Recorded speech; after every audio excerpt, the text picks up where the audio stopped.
to get along with a black man, there are multi-million single-parent households today. They are run and operated by black women with children. Unfortunately, many of these black women believe that they are getting along better without a man living with them. They are dead wrong. It is not an easy job to haul groceries alone, pump gas, move furniture, handle all her business affairs alone, foot the bill for every item or activity in the house, watch television alone, pass up concerts or affairs because she has no date, defend herself and the house alone, attend PTA meetings alone, travel in the car at night alone, or handle emergency repairs alone. Although she won't admit it, there are many times during her day and night that she longs to be with a man and to have one with her to take care of things. But she weighs that idea against what she thinks she has to go through about her money, time, and actions. She still concludes that she would rather not have the hassle. She thinks she has more peace without one. She is sad and she is lonely and she needs a man to complete her world. Her big independent front is all a sham. Chapter 9, Housekeeping. Another way the black man can access the mental condition of the black woman is to examine the way she keeps house. Although traditionally a fine dresser, the black woman is subject to keeping a nasty house. She dresses impeccable to go out in the most spectacular outfit, but her home or apartment may be a wreck. There may be roaches, rats, and bed vermin. Note that if her house is dirty, she can't be right. She will continue to keep a dirty house if the black man continues to act like it's not important. She will spend long, grueling hours at her hairdresser and not be willing to spend 30 minutes a day cleaning her living quarters. She is known to try to entertain a man in the midst of her messy house. She may blame her sloppily kept home on the fact that she works, goes to school, or just doesn't have time. These are all ranked excuses which prove she has her priorities in the wrong order. There is no excuse for daily rumpled clothes strewn throughout the house, dirty ashtrays, dusty furniture, a sink full of dishes, soiled bed linen, spoiled food in the fridge, or overflowing trash in the kitchen. If the bathroom is littered with hair, ring around the tub, crud in the sink or on the floor, the black woman's activities and attentions are misplaced. If her home is like any of the above descriptions, the black man can be sure that she's moving through life too fast, running the streets too much, and neglecting her home duties. She must be reminded by the black man to keep her house clean so that she will not think he is blind.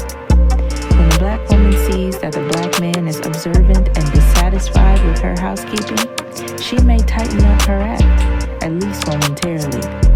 Her habits are difficult to break. If the black woman lives with a black man, sometimes she starts out being on top of the house cleaning. Her next step is to ask the man to chip in and help, and the next step is to stop doing it altogether. The black man has every right to instruct his woman to clean up the house. If he complains and she rebels, her reaction may be to continue to let the house go to hell until she is ready to clean it up, which will not be when he tells her to. Black women, and some black men also, consider the house as the woman's domain, and whatever she does in the house is her business and her responsibility. She is allowed to run it however she pleases. The rule seems to be that she controls inside and he controls outside. This is wrong. The black man has a right to decide how he wants his home kept, both inside and out. Keeping the house clean can become a real bone of contention between black couples. Black women associate keeping house for a man with being his maid, which has a somewhat negative connotation due to her being forced to be a maid during slavery. Housekeeping represents hard work that she is not interested in doing on a regular basis. She doesn't have time. If the black man expects the black woman to hang up his clothes or take care of them and cook dinner on time, iron a shirt every once in a while, wash or scratch his head, rub his back, or do any kind of wifely duty, she may respond, "I ain't your mama," or "I'm not his slave," or "What's wrong with you? Get it yourself," or "I don't feel like it, I'm tired." If the black woman would spend more time making her home a heaven for the black man, he might want to stay in it more instead of looking outside for peace of mind. Keeping the house clean also gives a black woman less time for the other foolishness she practices that bogs her down and steals her energy. No man wants to stay at home in a dirty house where he can't find a clean place to sit or lay. He also does not like it when his clothes are not clean and in place. The black woman thinks that he should take care of himself. She believes in unisex housekeeping. You take care of yourself, and I'll take care of mine. If the black man should leave to go out to an undesignated destination, she believes that she has a right to go out too. She will exert all kinds of time adjustments in order to get dressed and leave when he does, or shortly thereafter. She may even follow the black man, or try to show up at the same place he hangs out and then act like it's a coincidence. The black woman does not know that no black man likes to look up in a club or bar and see his woman there when he doesn't expect her. This is one of the times that she could be home cleaning the house. But her anxiety tells her that if he can go out, so can she. If she's at home, she wants him to be at home too. When she is ready to go to bed, she wants him to be ready to go to bed too. That the black woman wants the black man home with her all the time is an absolute contradiction to her real desire, because no woman wants a man under her feet every moment of the day, every day. She has other women-type things to do. In spite of this, she remains determined to keep up with the black man, even if it means she has to neglect the house or herself. There is plenty for a woman to do at home on Friday and Saturday night, other than party. When she does go out alone, she likes to pretend that she is unattached and unavailable, but mainly, she likes to go out so she can flirt a little and be flirted with. This reaffirms for her that she is still attractive and still in demand. She does this every once in a while as a test to see if she can still catch the attention of a man. In order for her to be satisfied with her survey, the quality of the man must be good. If a jive or square dude makes a pass at her, it doesn't count. She may dance, act alluringly, or perform brazenly to get attention from strange men on the premise that she may just attract a good one. She wants to always keep her options open, since she is admittedly dissatisfied with the black man she has. If she is angry with her man, she is more apt to go out nightclubbing. She may return home later that night to her dirty house in complete disarray. She may be half drunk, stinking of tobacco, and reeking with sweat, and never tell her man how low down she behaved in public. Black women do not just go out with other women just to have companionship or to be together. They can be together at home. They sometimes travel in packs when they go out, so their motive will appear innocent enough. But if the black woman goes out clubbing at night alone or with her friends, she is looking for another man. Even if she only intends to fool around for that evening, she is up to no good. Make no mistake about her low intentions. She does not have any business being out at night by herself for the purpose of entertainment or in the name of having some fun. And she is wrong for trying to keep up with the black man by following him around. And she she should be home before dark unless accompanied by a man or other security, unless she is attending to an emergency. Certainly, an emergency could be classified as running to the store for food or beverages or similar permissible trips. Black women think that staying in a night, especially on the weekends, is an outdated, old-fashioned idea designed to hold the black woman down. The black man should hold her down himself. Her so-called freedom and equality with the black man has put the black home in shambles. She can relax at home doing womanly things. And if she wants to dance or see dancing, she can watch BET Video Soul, or she can join a women-only aerobic class and dance up a storm and keep in shape at the same time. There are many societal rules that have not changed. They have remained firm because they create the desired result in the behavior of the citizens who inhabit the land. The desired result for the black woman is to be satisfied with her home and her family and commit herself to that establishment and not constantly fly into a tizzy every time the black man walks out the door. Her actions do not stop the black man from doing whatever he wants to do. They just wear her out from trying. There is another type of black woman who is meticulously clean. She might even be considered as too neat. She is obsessed with the eradication of dirt. Her nervousness makes her to possibly fix dinner and remove all the food and dishes before everyone is finished eating. If her man comes in late, she has already cleaned the kitchen, put all the food away, and dares anyone to mess it up again. She feels that if the black man stays out past the dinner hour, then he doesn't deserve to eat. The too neat black woman wants everything in place, including the black man.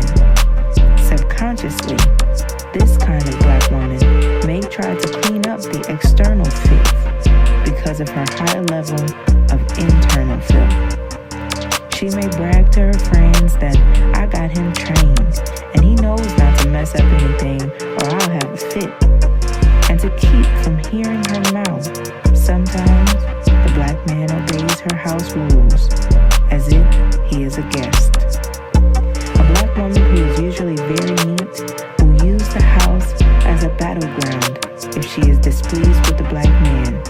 She will stop cleaning up, stop cooking, and let it all go to hell as a statement of her dissatisfaction or to get his attention. She calculates that when the black man gets tired of eating out, wearing dirty, wrinkled clothes, and not having sex with her, he will relent, give in, and submit to her wishes.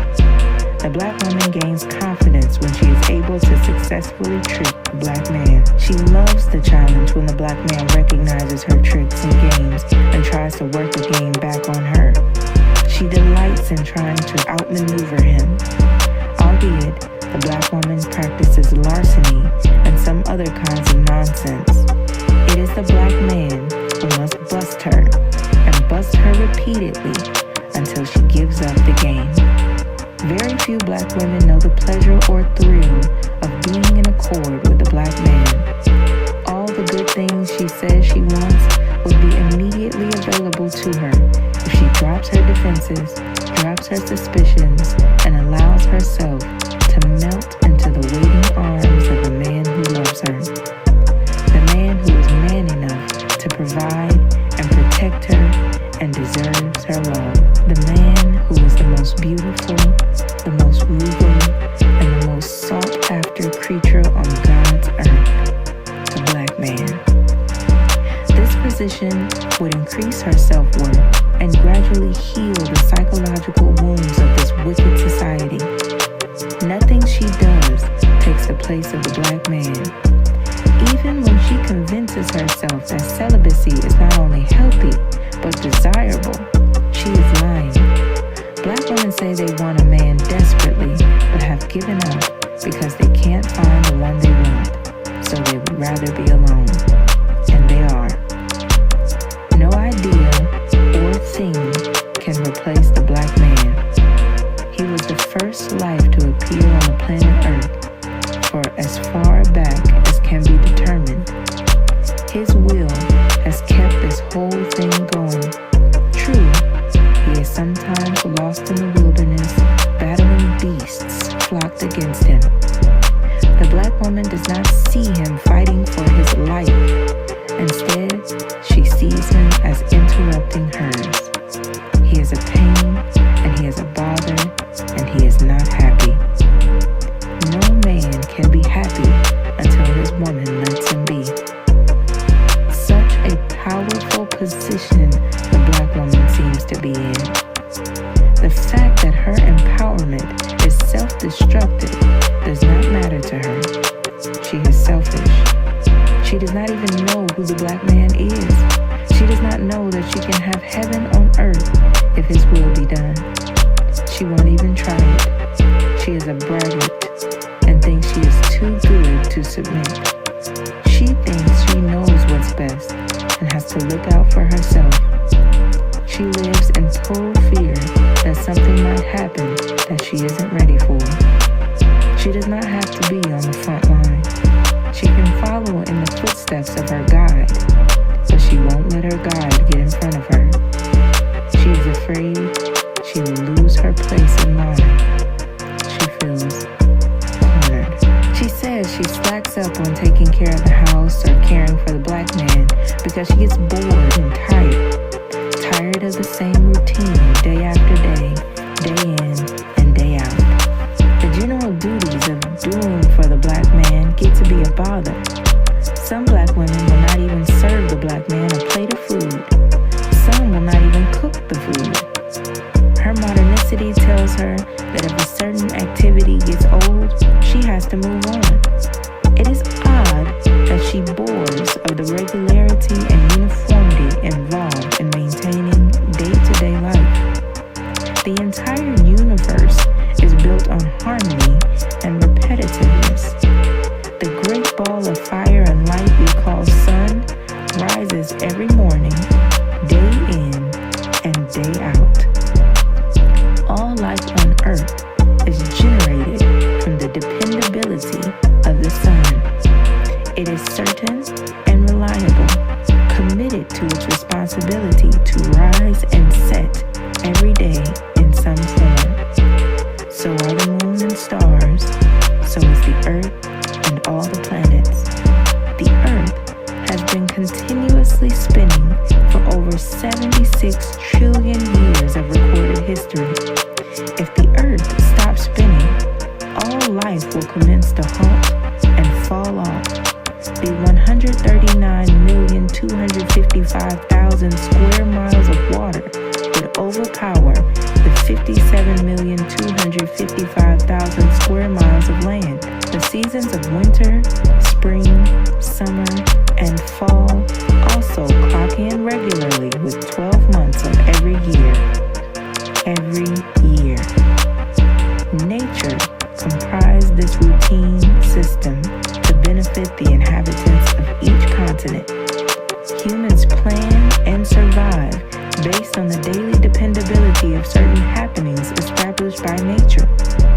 These routine occurrences give security. The black woman is out of sync with the natural order of the universe because she refuses to adhere to the principles set forth in a systematized existence where repeat means everything. The variations of daily life she craves is called disorganization and confusion. She refers to and defends her disorganization as doing things her own way. She maintains the idea that freedom means she can do things any way she pleases. There is no freedom without responsibility. Her purpose has been reduced to her obligation to fight for her rights of superiority over her man. The mere idea of obeying a black man, doing what he tells her to do, is considered as non-assertive. To work in unity with him on an idea can frighten her because she sees it as submersion of one personality into another. In business, called a merger. She does not want to merge with the black man to double his power because she wants individualism. The black man, his woman, and his children are considered a nation. No nation can survive and exist trying to cater to the individual needs of each member. There are overriding rules that must be obeyed by every member to ensure the success of the whole. The head of the nation must be respected and must make these determinations and enforce them. If the nation is wounded in the head because the body is diseased, it will soon be rendered invalid and crumble. It is a slow and deadly process that is predictable by learned social scientists. It is represented by what we see today in the chaotic existence of the black family. The black man and the black woman must become one in their unit. They must become one by thinking in the terms of one. They must be one in agreement of the goal and work in the interest of one. They are one. Nothing is more pleasing than peace at home daily. If the black woman works to try to please the black man, he will work to try to please her. By nature, the black man cannot submit to the black woman, so she is wasting everybody's time trying to do so. On her shoulders, she has the original hard head, hardened and frozen against the warmth of the black man's love. While the black man is reported to be dying faster than the black woman, it is the black woman who is helping him to his grave. Most ill health is caused by diet. The main job that women have always had is that of nutrition. Women prepare the food. It is a very important position in any nation because food is what sustains all life. Everything eats something. Yet the black woman complains about cooking and feeding her family as if it were an unnecessary assignment discovered to bother and repel her. She does not see it as a life-preserving duty. It is. The only connection to diet she has is when she's trying to lose weight. She is known to slap a meal together in 15 minutes. The black man must insist the black woman study foodstuffs and make determinations about which items are best for digestion, growth, and longevity of life. It is she who can single-handedly decide whether or not to extend the life of her family with well-planned, nutritious meals, or to destroy it by delivering up quickly prepared, preservative-filled, valueless food designed to just fill the stomach. The only way the black man will live healthier and stronger is for the black woman to take over her responsibilities concerning nutrition. The body is only a machine of sorts. Take care of the machine and it will operate for a long time. If it is abused for 30, 40, or 50 years, it will decay and cease, allowing the children to eat junk food, forcing her man to eat out of greasy restaurants, and doing everything she can to keep from cooking is horrendous. The black woman must accept her job just as the black man must accept his. There is a very special equality in sharing in the necessary burdens of nurturing the black nation. None of this means that the black woman must dedicate her life in its entirety to cooking and cleaning. She must train her children to do their part, and if the right effort and the right spirit is shown, the black man is known to chip in and do his part in taking care of the home. Keeping the house clean is a shared responsibility of people who live together in the same dwelling. Each person must do their part. Some household duties are more tedious and unattractive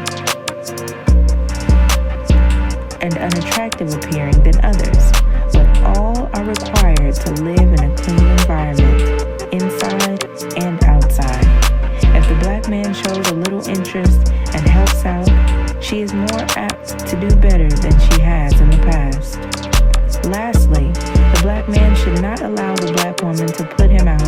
tell him to get out every time she gets mad at him. If she's mad, she should be the one that leaves. It's not her house. It belongs to them both. The black man must start to take a positive, firm look at what goes on around his home. The condition of his children, what his woman wears, what happens in his absence and presence. Many black men take the position that certain home activities or decisions are strictly up to the black woman. This is true only to a certain point.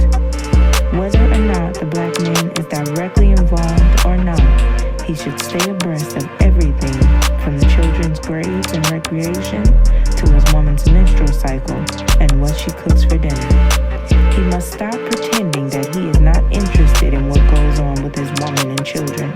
He has a right to know these things, and the black woman has an obligation to make a daily or nightly report of the day's activities in the black man's home.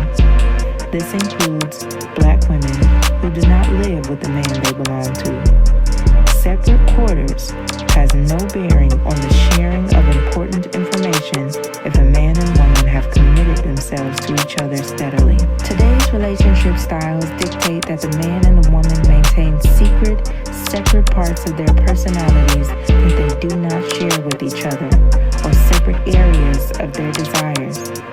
These mates believe that there are certain special private things about them that their mate or other intimate friends absolutely should not know. So they practice the behavior of this part of them with others. Strangers or relationships manufactured and considered to be distant enough from their day-to-day lives so as not to be found out. There should not be anything, not any part of a black man and a black woman that they cannot share with each other if called upon to do so. This does not just include pleasure. Everyone has certain frailties hidden inside that must be protected for fear of discovery and rejection. If the black man should happen to stay away from home or his woman for an ungodly length of time, such as longer than overnight, 2, 3, or 4 days, 5, 6, or 7 days, etc., the black woman may let the house cleaning backslide a little bit. She at first worries alone. Then she tells her best friend. Then she tells her family. Then she makes the usual calls around town to see if anyone else has seen him. She may personally check out a few of his regular hangouts if he has any. And after she has exhausted all the routine channels, she starts to get angry. She becomes furious that he has disappeared seemingly without a trace and not called to let her know where he is. She is more concerned about where he is and who he's with than what his physical safety is. After about 2 days, she decides that he must be up to no good, or he would call and check in. It is difficult to describe the terroristic thoughts that float through her head at that phase. She imagines up the worst catastrophes possible. Not tragedies about sickness or bodily harm, but tragedies about him having gone for good, about him being with another woman, and about him being off somewhere, not loving her anymore. Whenever the black man is absent, the black woman starts to consider that he is gone because he doesn't want her anymore.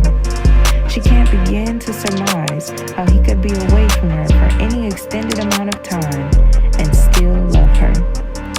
She thinks that if he is not with her, that she never crosses his mind. She thinks he forgets all about her when he becomes involved with other people or activities. She commences to plan how she will handle it, how she will greet him when and if he returns, and whether or not he will have a good excuse or explanation when he gets back. Actually, if the black man stays away from the black woman for an extended stretch of time, it is better if he stays away long enough for her to get over her anger. At first, she is worried. Then, she is suspicious. Then, she is mad. Then, she is lonely without him and decides she doesn't care what happened. She just wants him to come back. If he stays away for at least a week, by the time he returns, she will have gotten gotten past the anger and will just be glad to see him. This may sound simplified, but the stages of missing the black man are very traumatic for the black woman. It is a period of extreme self-examination and insecurity. She not only may neglect the house, but she may neglect the present time and place she is living in. Her concentrated worry is all-encompassing and takes up nearly her every conscious moment. It is like a thud, a bitterness, a trembling in her stomach, and a nagging pull in the center of her chest, a constant ache, a longing for completion. If she is wise, she will use her time constructively, overhaul the house, redo her closets, make something, go someplace intelligent, or prepare a surprise for her man to welcome him home.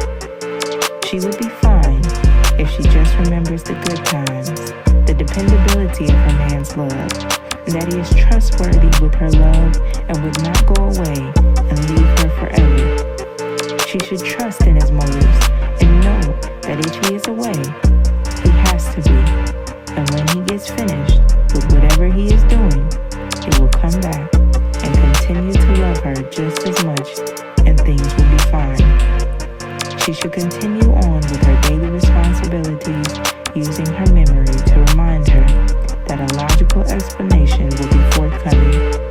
The black man should explain to the black woman that sometimes he may have to be away, but that he will always return to her, and that he does not stop loving her just because he sometimes has to be away from her. Chapter 10, Raising Children. The children, like every other entity at the black woman's disposal, are often used to attain certain goals with the black man. The first and most important issue here is that the rearing of children is the foremost responsibility of the black woman, not the daycare center, not the grandmother of the nanny. When the black woman raises her own children, she imagines she is using modern methods that create a well-adjusted, well-mannered, lovely child. But what eventually creeps through, if she is not interrupted, is that she raises her own children the same way she was raised. Since the black woman spends a lot of her mental energies thinking about how to capture the black man and get him to do her bidding, she is often frustrated with the children. This frustration may take the form of yelling, being verbally abusive, beating them, or leaving them with sitters so she doesn't have to deal with them. The black man, who loves children, does not understand what all of the yelling and screaming is about. He gets along fine with the children, and they obey and cooperate with him. But the black woman who is impatient will take out her hostilities about her condition on the children, who in turn rebel, run amok, and play all sorts of games on her just to irritate her more. While not properly raising or teaching the children, she will sometimes dress them immaculately.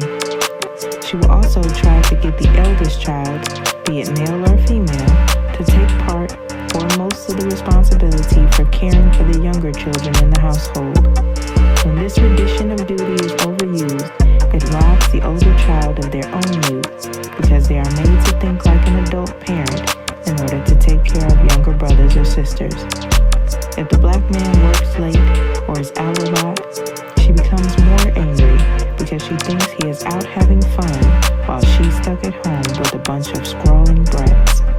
If the woman is angry with the man, she will neglect the children in small ways. If the black man notices this, he will remind her that she should take better care of the children, and she might remind him that he ain't the one taking care of them, she is. She may stop cooking or washing clothes by claiming that she is exhausted and can't do another thing. Examine the situation. Some black women have managed to work this game so effectively on the black man that in many homes today, the man is cooking, cleaning, ironing, grocery shopping alone, and getting the children off to school, bathed that night, and put to bed, because the woman will either not do it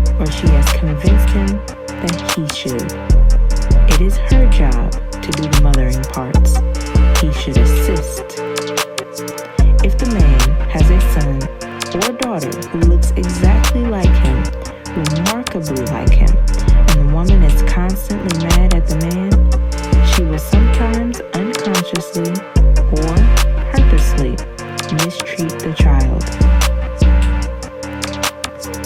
Since she cannot get back at the father himself, she will take it out on the child. This is a very dangerous practice. The innocent child can be caught up in this web of abuse and be at risk. It is impossible for a black woman to hate the father of her child and treat the child normally. The child is a daily and nightly reminder of her intimate relationship with the man. The baby may be a novelty at first, but as time passes and the child develops and grows up, it may be a problem to her because he or she represents the father's presence. Any behavior traits the child displays that are exactly like the father's mistakes makes her even angrier, and she will beat and punish the child to try to remove the part that reminds her of the father.